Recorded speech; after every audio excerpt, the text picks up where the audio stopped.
votre groupe expérimente l'information payante sur le web. Quels sont les premiers enseignements de cette expérimentation? Donc, la première expérimentation a été faite avec Nord Littoral, qui est un titre donc, sur le Calaisis, qui est passé en mode payant il y a maintenant 1 an.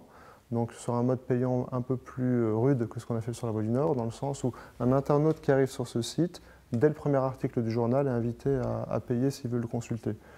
Les résultats, ils sont... avant l'expérimentation, on vendait 0 par définition.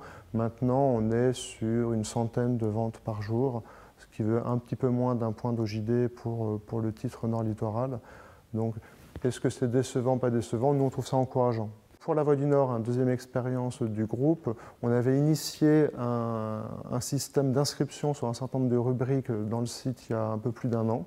On avait commencé par les avis de décès, parce que dans la presse locale, on sait que c'est aussi un intérêt de lecture très fort de nos lecteurs, donc sur lequel on a eu 120 000 inscrits très rapidement, très qualifiés, donc très locaux. Donc c'était une première expérience intéressante. Et puis, on avait demandé aux internautes de s'inscrire pour accéder au contenu local, qui était la deuxième étape, et sur lequel, aujourd'hui, on est maintenant, pareil, à 140 000 à peu près inscrits locaux. En mai dernier, on a choisi d'aller à une étape plus loin, en étant un petit peu plus prudent que Nord Littoral, puisqu'on a quand même une audience à maintenir, pour que la marque reste une marque puissante sur le numérique. Et donc on a fait le choix du modèle freemium, un peu inspiré du New York Times, sur lequel les internautes, pour accéder à un contenu local ou issu du journal, s'inscrivent. On sait 5 consultations sur le mois qui sont offertes, entre guillemets, par le titre. Et au bout de la 6e, ils sont invités à payer.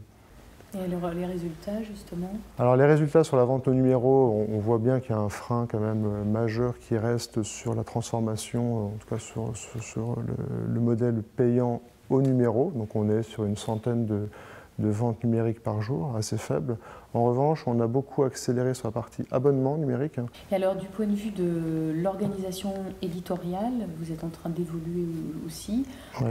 Dans les grandes lignes, quelles sont les tendances? On avait une filiale multimédia qui maintenant a été regroupée vraiment au sein du groupe La Voix, où les directions, marketing, publicitaire, etc., sont devenues bimédia par entière. Maintenant, il y a une nouvelle étape beaucoup plus importante, qui est le rééquipement de toutes les rédactions donc du groupe, local et du siège, qui vont basculer progressivement entre octobre et mars prochain sur le nouveau système, et où là, les journalistes vont d'abord publier l'information dans le canal web, en modèle payant, donc vont alimenter le journal numérique en continu, si vous voulez, et puis sélectionner un certain nombre d'articles qui seront repris dans le papier du lendemain.